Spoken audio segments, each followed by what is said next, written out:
Well, good morning. It's time to pack up the car and head to the Falcon National in Pittsburgh. First gas stop, number of people that talked to me about the car, 3.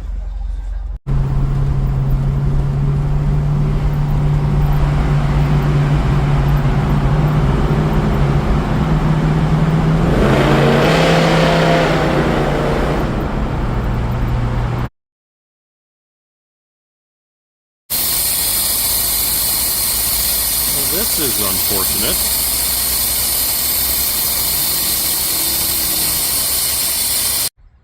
Yep, that's a giant quarter. Number of people who've talked to me about the Falcon since I stopped to look at it, 1. Alright, so the overheating. Not exactly sure what happened there. We stopped for gas, and of course the temperature goes up a little bit while you're sitting there not running. And then it never came back down, and it continued to climb as we were driving. I guess the coolant level was low? I don't know. I couldn't find anything else wrong with it. So we stopped at a turnpike plaza, and I bought 2 gallons of water. It took 1.5 gallons.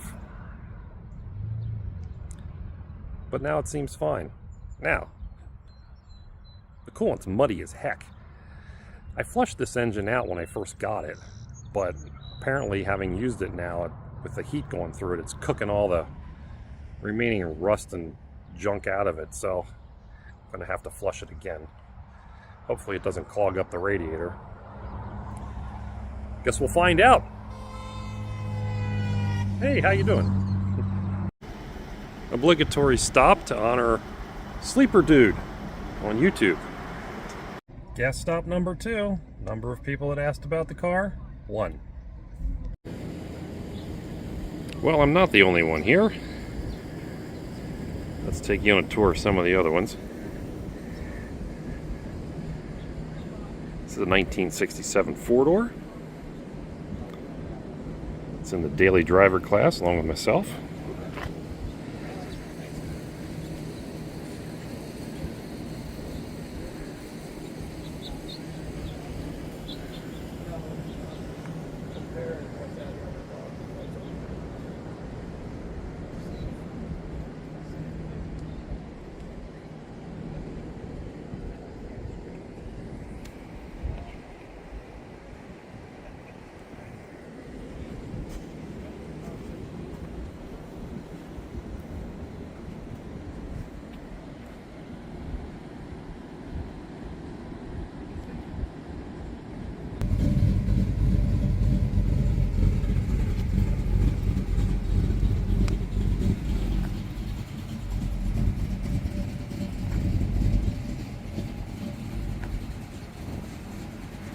This is an incredible 1968 car.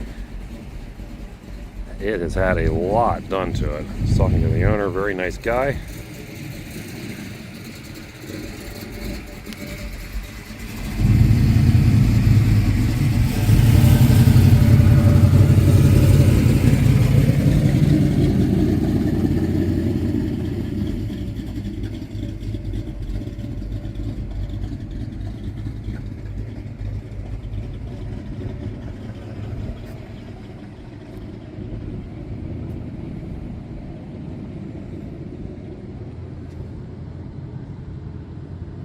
Rack and pinion steering.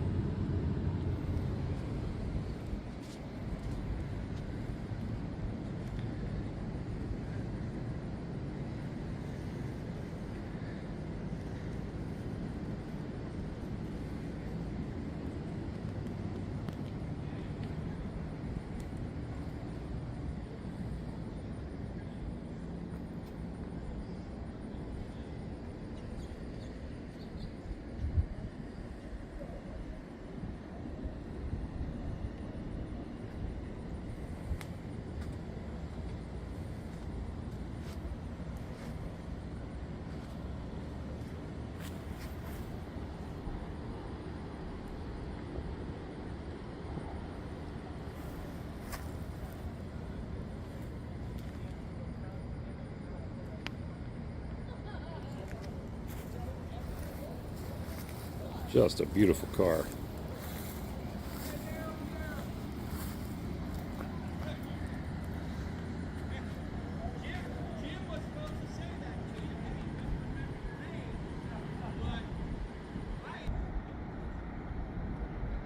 Another 68. This one's got something a little bit different under the hood.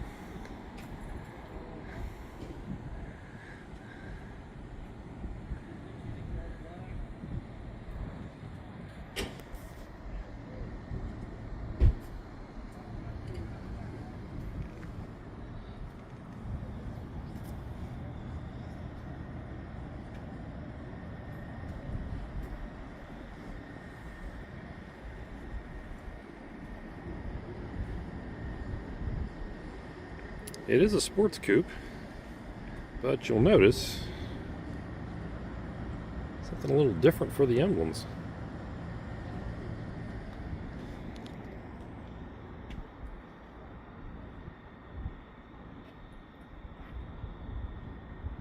Very unique dash.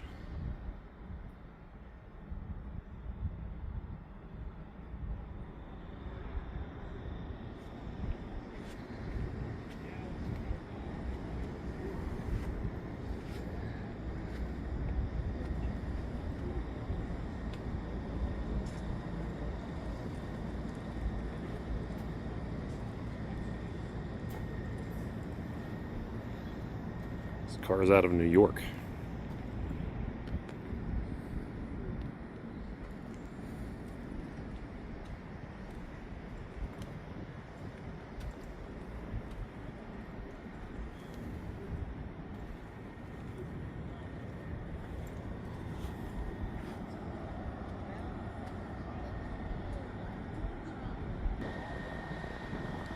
Here's a car out of Mississippi. This car's been in the family since it was new.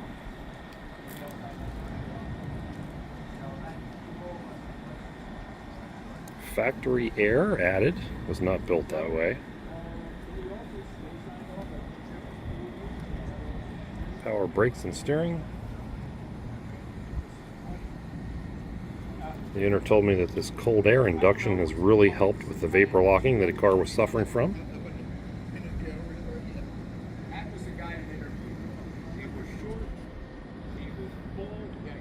There's a homemade fan shroud. Everything you would ask me about this, oh, this went on and on and on. What if you need to weld on the weekend? I said, I called George Townsend. He's the best welder I know. And George was teaching me how to do gas welding. But I mean, that had nothing to do with that. What I was twisting wrenches. We actually did fabric company.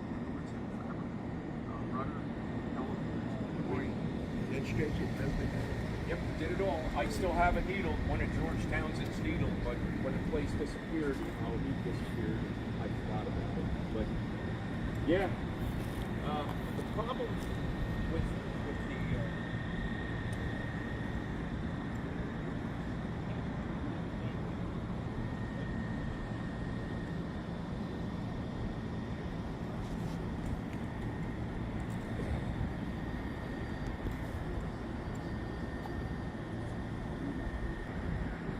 And we have one lone 70.5 Falcon, at least today on Friday.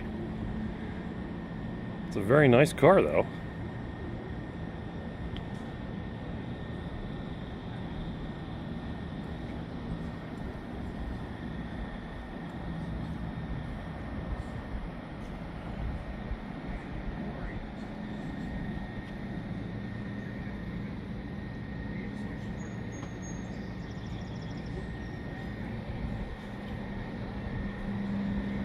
This car is out of Michigan.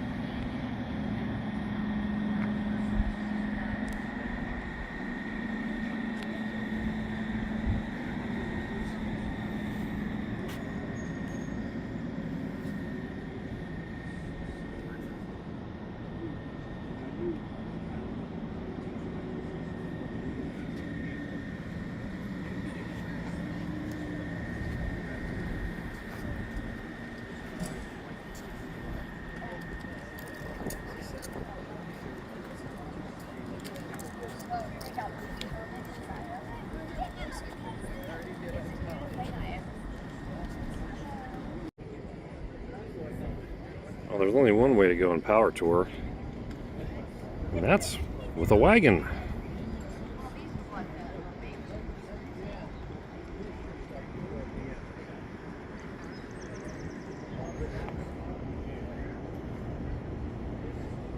Extremely nice 302 automatic car. Or excuse me, 289. It's hot out here today. Kind of losing my mind. This is also a factory air car.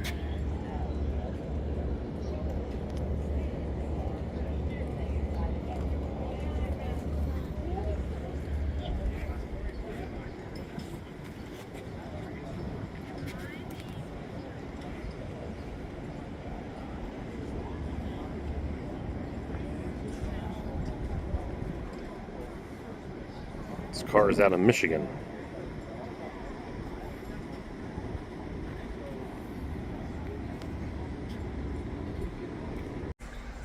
Alright, I'm sitting here in the lobby because it's way too hot outside. That asphalt is just baking. Most of the people have come indoors to escape the heat. So we're going to call that a day today, and we'll check in again tomorrow once the show is underway, see if there's any more additions or new arrivals. I did go out for lunch today and filled the tank in the car again at the gas station, and the count of people that asked about the Falcon, 1. So it continues. Anyway, we'll check in again tomorrow, see what, if anything, is new at the show, and we'll get back to you then. So if you come to the Falcon National, one of the best kept secrets of the Falcon National apparently is the fact that you have to reserve the table that you want to sit at. And this is done at registration when you pick up your packet. Unfortunately, twice now, nobody has bothered to tell us this. So we've decided to sit, well, we haven't decided. We've been given this special table to sit at here at here at the Falcon National Banquet. And I'll flip the phone around so you can see all the great people that we're sitting with here and being entertained by.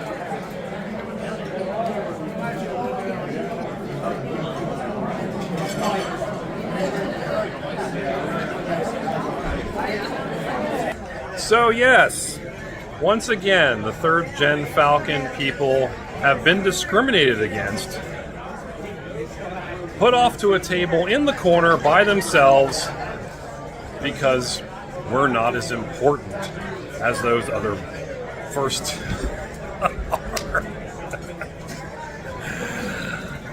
are. Listen, I'm not mad. I'm just confused as to why this has been a thing with us for the 2 times we've gone to the Nationals. FCA, if you're watching this, you need to do a little bit better job of registration so that people are aware that they have to select the table that they want to sit at. Well, the banquet's over, and we were vindicated with our third gen Falcons, as 2 of them were award-winning cars. One was the Maroon 68 that was beautifully restored, the base model car that had all the air conditioning and so forth added to it, we showed you earlier. And also the really gorgeous metallic gray modified car. He won his class outright, which was really great to see. So third gen Falcons getting some respect here at the National. And that's pretty much going to be it for the show. Tomorrow we head back home, hopefully uneventfully, and I'll wrap it up at that point.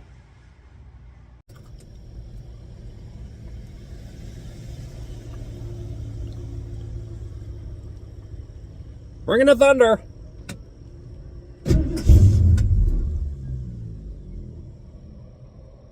Bringing it again.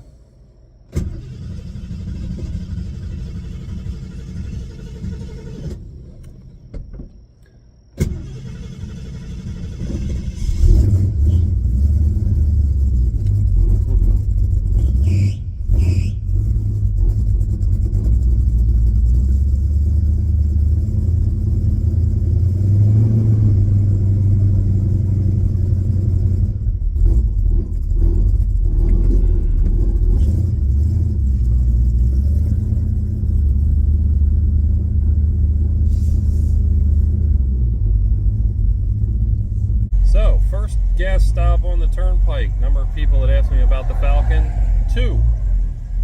speedometer decided to work again. I don't know. Yeah, that's not working. What in the wide world of sports is going on here?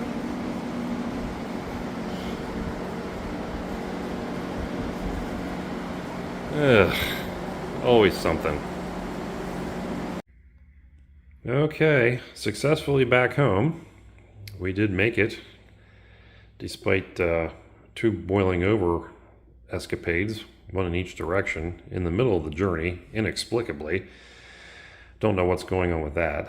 Now I gotta clean all the brown residue off of the engine bay. Look at the mess that it made. And that's after I hosed it down once already. So that's very discouraging.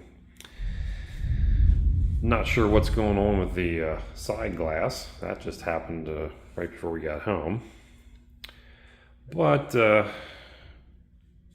it made it. Seats are surprisingly comfortable. Drives on the highway very nice. Brakes work good. So overall, no complaints with the car as a whole. It does still leak water somewhere into the cowl area, and I'm not sure why that is. Covering up the vents on the outside certainly has helped, but I'm still getting some water in there, and I'm not sure where it's coming from. And it's getting pretty terrible gas mileage, and I'm not sure why that is either, because I had checked the plugs on it not long before we left, and they looked pretty good. So it's not like it's, just dumping fuel in there as far as I know. But I have more tuning to do on that. So these projects, of course, are never really done. But that's why we have them as a hobby. So anyway, thanks for riding along. Hopefully it was a little bit entertaining. And we'll look forward to seeing you soon as we check off the list of things that still need to be done. Thanks for watching. We'll see you soon.